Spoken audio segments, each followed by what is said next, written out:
How you doing, Manginas? Tanky Talda here, bringing you guys a little short story that I wrote, and that's because I'm in a creative writing class in college, and I enjoy to write poetry, I enjoy to write short stories, nonfiction stories, all this junk, and so I had this little meeting, and the story that I wrote, it's pretty short, 4 pages.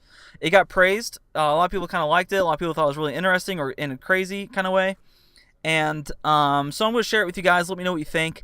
In the description below, I'll have like a link to like a PDF so you can read it if you want, because it's probably a little bit better to read it and understand it more if I read it. So just sit back, listen to the story. I think you'll find it quite interesting. I think a lot of you guys can actually relate to it since you guys are in the age that I write about. So, alright, let's get started. It's called Sounding for Attention. Oh, and by the way, before I get started, actually, it's not my final draft. This is my first draft, so it's going to get better from here. I have to revise it and all that shit. But I got pretty good feedback from it, so I figured I'd share it now. There it is again. There's that noise that signals the official beginning of the day. The sound that begs for attention until I slam my fist upon that button. Despite the violent motion of the act of shutting up my alarm clock, silence followed. Soothing silence that tempted me to just lay my head back on my pillow and just forget about the obstacles that lay ahead. The torture that will begin in just a few short hours. How one bully can disrupt my life so much still surprises me to this day. The bully is no older than me, but a lot larger. He shows off his strengths when he throws me against the wall of lockers, punches me in the stomach, throws a lunch tray my way, or even finds a way to tear me down emotionally. This one boy goes as far as he can to make my life a living hell. His whole personality is nasty, yet is mostly ignored. I've told my parents about my bully. They've always ignored me. They've always tell me to ignore him, but don't let him bother me. He's just jealous. It's the same answer every time, which goes well with the same outcome. They make it sound like bullies are just part of the 7th grade atmosphere, that it's normal.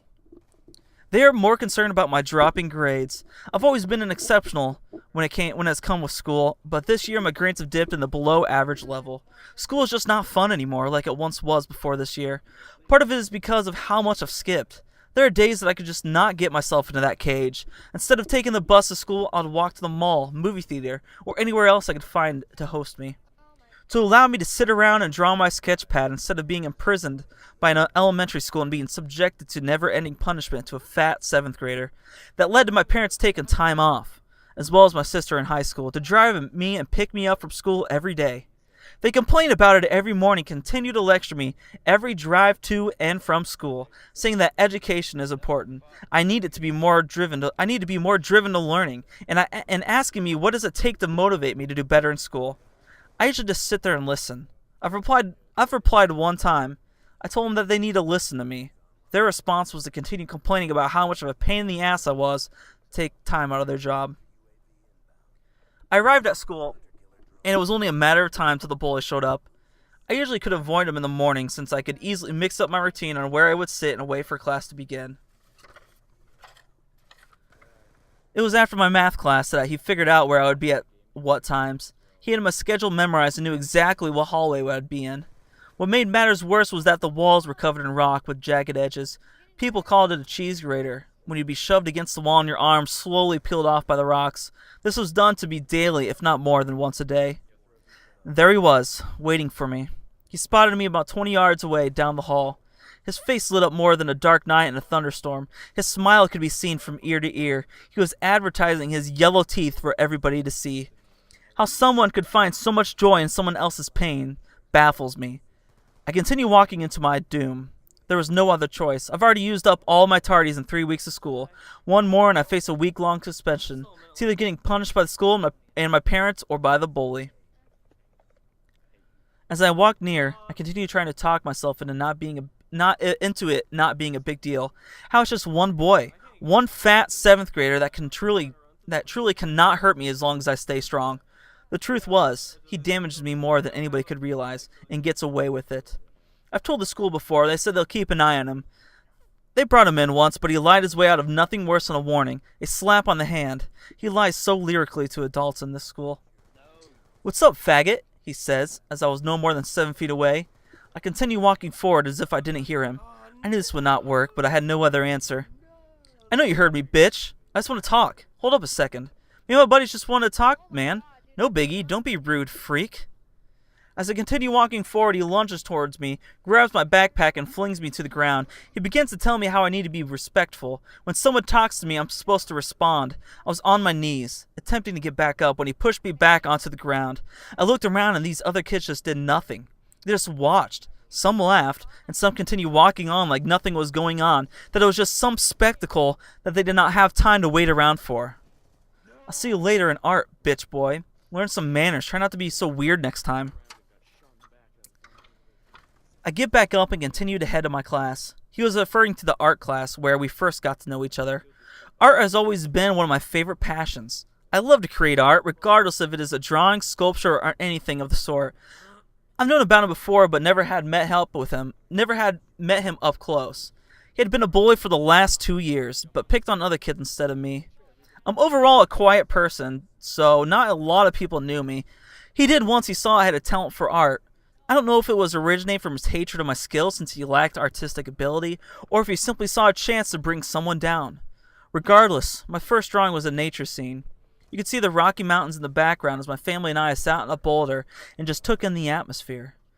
It was nearly finished till the bully came up and ripped the paper into as small pieces as he could. I just sat there watching. My hard work go into the trash.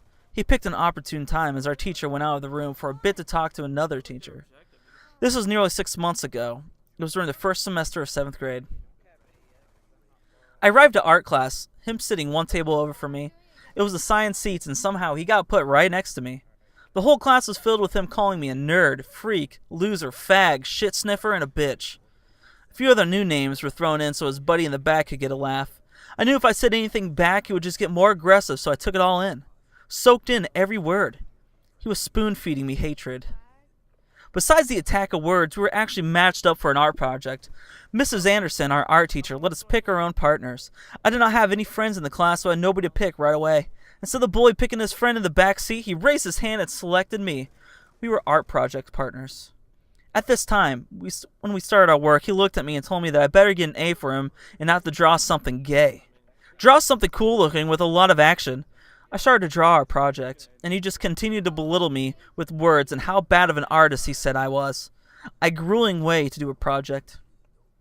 The rest of the day was full of classes, lunch by myself, and him continuing to shove me around. Every class I went by was just 1 hour closer to freedom, where I could go home, drown myself in video games and art. My two passions that allowed me to escape the reality. I decided to finish the art project that night. I figured I could get a lot more done if I finished it on my own. The sound comes back the next morning. The alarm seemed even louder today, a pulsing, high-pitched screech that clawed my eardrums till I shut it off with one push of a button. Then calmness. Till my mother calls up to me, letting me know that breakfast is ready. She tells me my sister is driving me to school this morning, so I have to hurry since she insists on getting there early to talk to all of her girlfriends. The car ride to school with my sister, while different with my parents, was no better. She drove like a maniac. Probably since she just got her license 3 months ago. She feels like this makes her the oldest and coolest woman around. The rest of the way is her talking on the phone, listening to pop music, and me sitting, staring out the window at all the houses and trees that pass by in a blur. After my normal morning at school, I arrived at art class, project in hand. What the fuck is this? This is our project? This looks like shit. You can't even complete a good project, you stupid freak. He spews out these words just as fast as he grabs the projects and tears it in two. Before he could rip it off further, I reached for the scissors laid on each deck and jab it into his soft, round gut. Before I knew what happens, I witnessed his face in agony.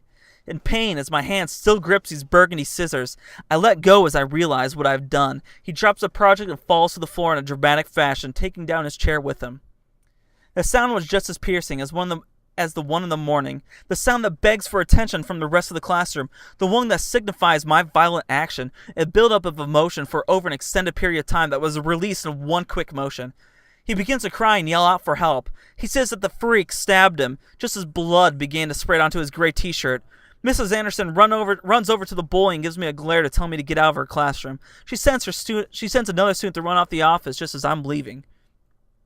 I walk out of the classroom, into the hallway, into the cafeteria, and out the door. I'd leave the school and start walking back home, knowing the sanctions that would be put down on me regardless if I stay or leave. Knowing what I have done, yet oddly cannot seem to regret. Not 1 ounce of guilt can be seen on my face. What is on there instead is a smile, a smirk. I was put into this bully's shoes, and somehow I saw the joy in it. His pain was my joy. I am the freak.